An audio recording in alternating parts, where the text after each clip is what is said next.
دكتور خالد سمير برضه هيكلمنا عن التراكيوتوم.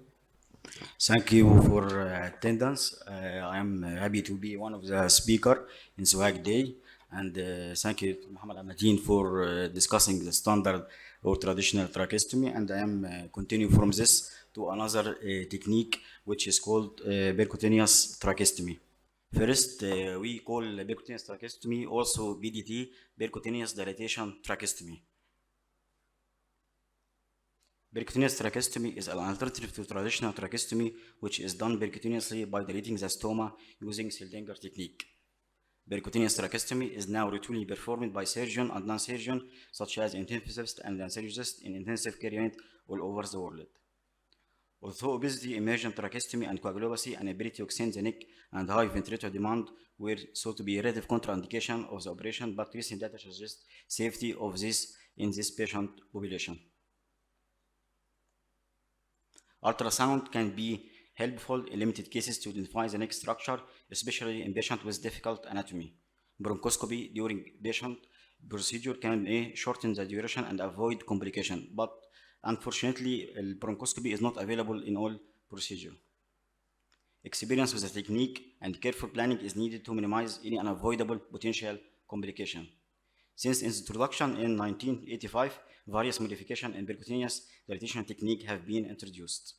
How to do it? We use a modified cylinder technique, also we call the hybrid technique, when the trachea is accessed with a needle.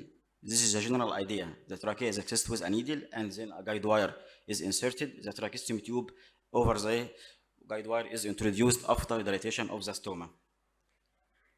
Patient is mostly procedure performed in the intensive care unit, where the patient is already intubated and sedated. We prefer to have an airway in space so the patient can be ventilated during the procedure. In addition to the operator, other personnel required for the procedure, including a bronchobist, respiratory therapist to retract and hold the endotracheal tube, and nurse to administer medication and monitor patient vital. This is a kit used in percutaneous tracheostomy. We see here the skull used for making the incision and the forceps for dissection, and here's the guide wire and the different dilators and the single curved dilator.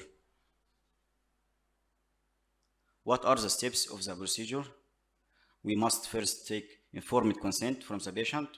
Then we do infiltrating lidocaine with epinephrine in the anterior area to achieve vasoconstriction and facilitate dissection. The patient is placed in supine position. A rolled up towel is placed under the shoulder to extend the neck. The tracheal ring are palpated to identify the sternal notch and the cricoid cartilage. Once the landmark, the three landmarks are identified, sternal notch, tracheal rings, and cricoid cartilage, the anterior neck area is cleaned and the surface is covered with sterile trap. After adequate sedation is achieved, a short-acting paralytic is administered. A bronchoscope is then inserted. We talk here about the flexible bronchoscope is introduced through the endotracheal tube and quick airway examination is done. The endotracheal tube is slowly retracted under the bronchoscopic guidance to the level of the cricoid cartilage after the cuff is deflated. Then the endotracheal tube tip is positioned at the level of the cricoid cartilage and the cuff is re-inflated. 1.5 centimeter vertical incision is made in the midline with the curved Kelly forceps and blunt dissection. The trachea is slowly approached. We see here in this picture, we see here the landmark after defining the area of the anterior neck area and sterilization and making the towel. We see the thyroid cartilage and the cricoid and the suprasternal notch. And this is the area of a injection of lidocaine and epinephrine for vasoconstriction. In the second picture, we see here the using of the Kelly curved forceps for blunt dissection until the trachea is approached. The first and second tracheal ring and the cricoid cartilage identified with indentation from outside and by visualization through the bronchoscope. A needle is then inserted in the midline through the interspace between the first and second or second and third tracheal ring. Then a guide wire is inserted through the needle and the needle is removed. A 14-punch dilator is then inserted over the guide wire, and next a curved single tapering dilator is inserted to dilate the stoma. Once the stoma is adequately dilated, tracheostomy tube is loaded onto a straight dilator and then inserted over the guide wire into the trachea. We see in this picture the insertion of the needle here And this picture shows a bronchoscopic view of the needle through the trachea. Here we see the dilator passing through the opening of the needle into the trachea, and then the single curved dilator, which is used for a after introduction of the tracheostomy tube. Here is the guide wire. After removing the needle, we pass the guide wire and then we introduce the dilator over it to dilate the stoma. Then we use a straight dilator and loading the tracheostomy tube over it to insert it in the opening made by dilator. Bronchoscope is then removed from the endotracheal tube and inserted through the tracheostomy tube to confirm placement by visualization of the trachea or carina. The distal end of the tracheostomy tube should be at least 1 inch or more proximal to the main carina. Tracheostomy tube is attached to ventilator circuit, and second mode of transmission confirmation is made by after about tidal volume return is detected on the ventilator. The tracheostomy tube is then secured with a Velcro tracheostomy tie or suture. This video will show the technique.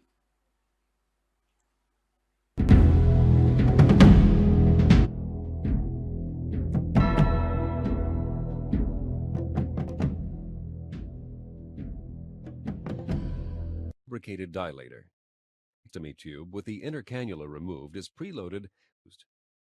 First, the patient is positioned as for a traditional tracheostomy with a transverse shoulder roll to permit full extension of the head and neck.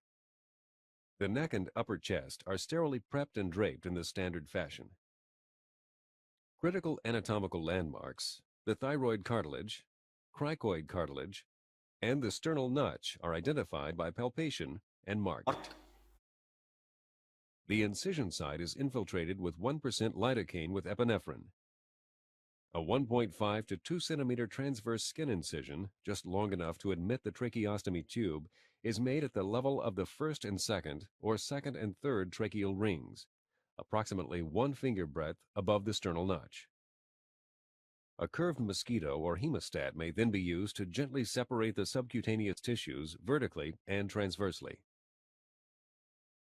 Digital palpation is then used to free any tissue while identifying the cricoid cartilage and the tracheal rings through the incision. A bronchoscope is then inserted through the endotracheal tube and aligned with the tube. The respiratory therapist then loosens the fixation tapes of the endotracheal tube, deflates the cuff, and withdraws the ETT and bronchoscope slowly as a unit until the light from the bronchoscope transilluminates through the incision. Necessary changes in tidal volume and frequency should be made to accommodate the bronchoscope and any air leak that may occur during dilatation. Access and ultimate tube placement is made at the level between the first and second or second and third tracheal rings. Tracheal rings are palpated, and a 15-gauge introducer needle is inserted in a midline and intercartilaginous position under direct bronchoscopic visualization. Care is taken to avoid the posterior tracheal wall. The needle is removed, and the 52 thousandths-inch J-tipped wire is threaded through the outer catheter into the trachea to the level of the carina. The sheath is then removed and replaced by the 14 French introducer dilator, which is advanced over the wire guide to dilate the initial access site. Some compression of the anterior tracheal wall is expected.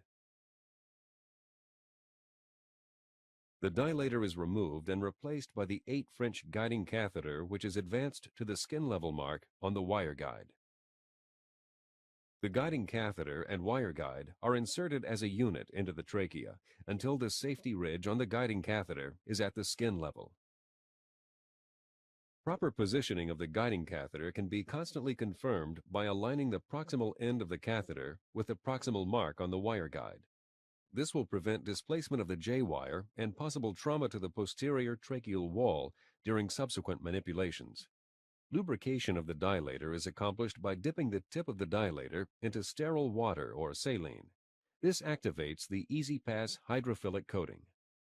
Dilation of the access site into the trachea is then accomplished by advancing the Blue Rhino dilator over the wire guide catheter assembly. To properly align the dilator on the assembly, advance the distal tip of the dilator to the safety ridge on the guiding catheter. The dilator is held like a pencil and advanced with a curved arcing motion into the trachea until there is a loss of resistance.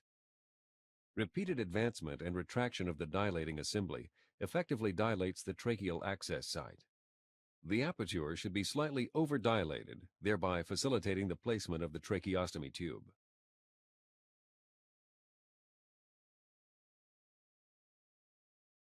After verifying its integrity, the tracheostomy tube is completely deflated and lubricated. The tube is then advanced over the guiding catheter J-wire unit to the safety ridge and then introduced into the trachea under direct bronchoscopic visualization.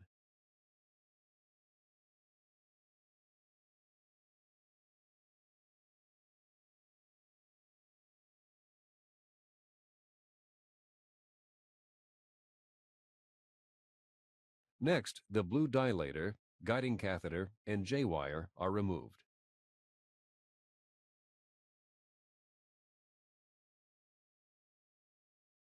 The inner cannula is then inserted and the cuff is inflated. The ventilator tubing can then be connected and the endotracheal tube is removed. The tube is secured with 4 corner sutures and tape. Post-operatively, a radiograph is recommended to rule out. We here talk about the modified Slinger technique or hybrid technique, which is a mix between open approach and percutaneous tracheostomy. Now we talk about the variation and other techniques of percutaneous tracheostomy. It was first introduced the Segalia serial dilatation technique, where sequentially large dilators were used to create a stoma, but it was old method and more complication. The new method we just discussed is the most accepted and most popular method, which is a single capillary dilation technique or modified Slinger technique, a modification of the Segalia technique, and use a single tapered curve dilator. The one-step dilatation is faster and the most common method of use.